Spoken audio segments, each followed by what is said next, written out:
Bonjour, je m'appelle Sylvain Guimond. Je suis éducateur physique, ostéopathe et spécialiste en biomécanique et docteur en psychologie du sport.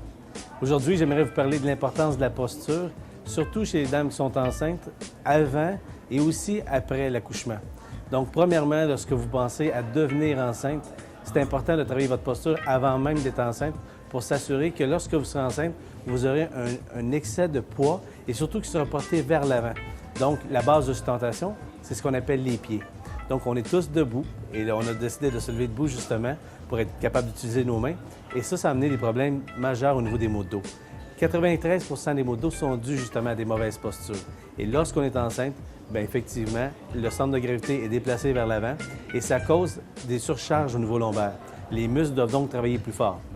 Ce qu'on doit donc faire pour prévenir ça, c'est de s'assurer d'avoir de bonnes bascules du bassin, d'avoir une posture très bien équilibrée. Donc, la tête doit être bien placée au-dessus du tronc, le bassin doit être bien positionné, puis ensuite, vérifier si on n'a pas les genoux, soit qui sont en valgus ou en varus, s'assurer que vous avez les genoux bien positionnés au sol et une bonne base d'appui. Lorsqu'on est enceinte, important, de la façon dont vous allez vous tenir. Premièrement, on arrête le port de talons hauts. C'est une des premières choses qu'on doit s'arrêter. La deuxième chose à faire aussi, c'est de s'assurer que lorsque vous êtes debout longtemps, d'avoir une jambe plus haute que l'autre. Donc, d'appuyer une jambe, soit sur un petit tabouret, pour vous assurer de rester bien en bascule. Parce que lorsqu'on est en statique longtemps, on a tendance à bouger beaucoup au niveau des membres inférieurs et ça vient causer une surcharge au niveau lombaire.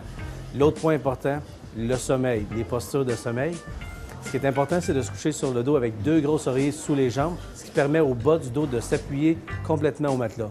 La deuxième position qu'on doit adopter, c'est celle sur le côté, en fœtus. Donc, on replie les jambes vers soi, on place un oreiller entre les deux jambes et on s'assure qu'on est bien appuyé aussi au niveau de la tête.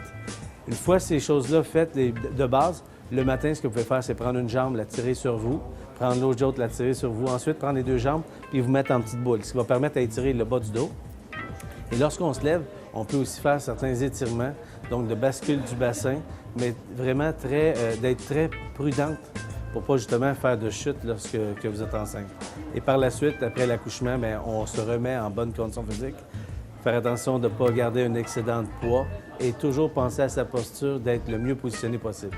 Ce qu'on vous recommande à ce moment-là, c'est faites comme s'il y avait un fil qui vous tenait au-dessus de la tête et on se tient le plus droit possible. Meilleure est notre posture et moins nos muscles vont forcer.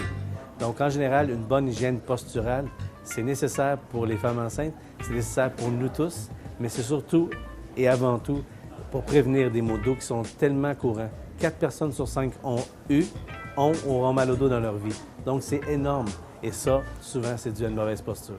Donc, j'espère que mes conseils pourront vous aider et bon accouchement. Puis, on a besoin d'enfants au Québec, donc allez-y, faites des enfants.